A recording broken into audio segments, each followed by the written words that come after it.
আসসালামু আলাইকুম বন্ধুরা, আজকে আপনাদেরকে একটা কাজ দেখাবো। এটা হচ্ছে ডিসপ্লে প্রবলেম। এটা হচ্ছে Walton 28 inch TV.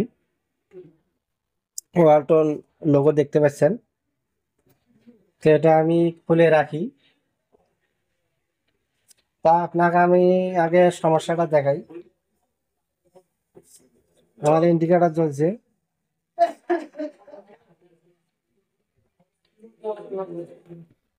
Stand by release করলাম। এখন ডিসপ্লের দিক খেয়াল করেন, ব্যাকলাইট জ্বলছে। ডিসপ্লেটা একটু হোয়াইট ভাব, বর্ডার দিয়ে দেখেন কি রকম একটা ভাব। তো এটাই সমস্যা। চিকন বোর্ডের ভোল্টেজ গুলো আমি সব মেপে নিয়েছি, আমার ভোল্টেজ সব ঠিক আছে। তারপরও আপনাদেরকে আমি একটু দেখাই। এইখানে আমার V1 লেখা আছে। V1 24 ভোল্ট, ঠিক আছে। এখানে আছে এবিডিটি 16 ভোল্ট থাকবে, 12 বা 16 ভোল্ট আমার ঠিক আছে। এখানে থাকবে 3.3, 3.2, ওটাও ঠিক আছে। চিকন বোর্ডে আমার মোটামুটি সব ভোল্টেজে ঠিক আছে, আমি মেপে নিয়েছি। তা আমি যে সমস্যাটা পাইছি, আমার হচ্ছে এই সাইড কপের সমস্যা। তা আপনারা এখানে এই সাইড কপের গায়ে ডাটা শিট থাকে, নাম্বার থাকে, ওই নাম্বার দিয়ে সার্চ দিলে কোথায় কোন ভোল্টেজ থাকবে সেটা আপনারা পাবেন। তা আমি মেপে নিয়েছি সেই অনুসারে। আমার হচ্ছে এই পাশেরটা হচ্ছে ভিজিএইচ 4 ভোল্ট মাইনাস দেখাচ্ছে। পরেরটা হচ্ছে ভিজিএল 7 ভোল্ট, ঠিক আছে। বন্ধুরা, এই যে ভিজিএইচ ভোল্টেজটা মিসিং, এই যে এখানে।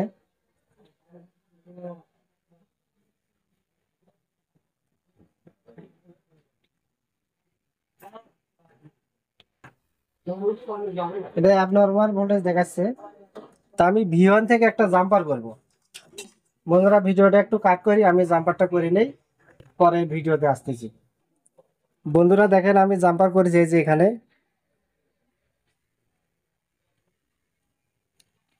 এখান থেকে আমি এই যে সাইড করে জাম্পার করছি, দেখেন।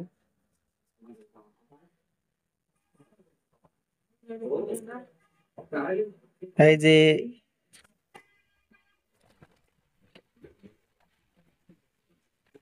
এই এখানে জাম্পার করা আছে। এখানে ক্যামেরাতে কতটুকু দেখতে পাচ্ছেন, অল্প একটু ফাঁক থেকে ভিডিওটা করো। বন্ধুরা, এই যে ওয়ারটা, এই যে সুন্দরভাবে আপনারা দেখেন, দেখা যায় এই যে ওয়ারটা। তো এখন আমি টিভিটা চালু করব, আপনারা দেখতে থাকুন। বন্ধুরা, আমি লাইন দিয়েছি। এখন হচ্ছে স্ট্যান্ড বাই রিলিজ করবো।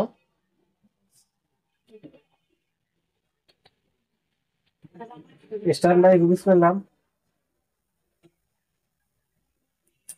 ডিসপ্লে আমার পারফেক্ট, ওকে বন্ধুরা। তা আপনাদেরকে আমি যদি একটু ছবি দেখাই, ডিস কেমন লাগে।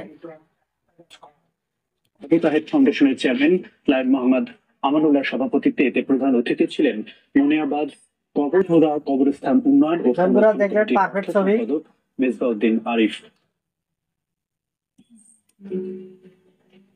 বন্ধুরা, আমরা যদি এই কাজগুলো বুঝি, তাহলে আমরা খুব সহজে রিপেয়ার করতে পারবো। এই প্যানেল গুলো হচ্ছে জিআইপি, নন জিআইপি, সিওজি, 3 প্রকারের প্যানেল হয়। তো এটা যেই প্যানেলে যেই রকম সিস্টেমে কাজ করা লাগে, এই প্যানেলের যে গঠনগুলো আছে, এই গঠনগুলো ভিন্ন, সেটা আপনাদেরকে জানতে হবে যে কোন প্যানেলটা কিভাবে গঠনটা তৈরি, তাহলে আপনারা খুব সহজে রিপেয়ার করতে পারবেন। আর আমি একটু হচ্ছে কাজে ব্যস্ত, যার কারণে ভিডিও দিতে পারি না। তারপরে আবার একটা এলইডি টিভির ভিডিও দেব, ভিডিওটা দেখবেন আপনারা। এখানে হচ্ছে ভিজিএইচ ভোল্টেজটা মিসিং ছিল, ভিজিএলও থাকতে পারে, এসটিভি থাকতে পারে, বিভিন্ন ভোল্টেজ মিসিং থাকতে পারে। অন্য সমস্যা হতে পারে। এক প্যানেলে এক সমস্যা, সব প্যানেলে যে একই সমস্যা হবে ব্যাপারটা ওই রকম। তা ভিডিওটা দেখার জন্য থ্যাংক ইউ, ধন্যবাদ বন্ধুরা।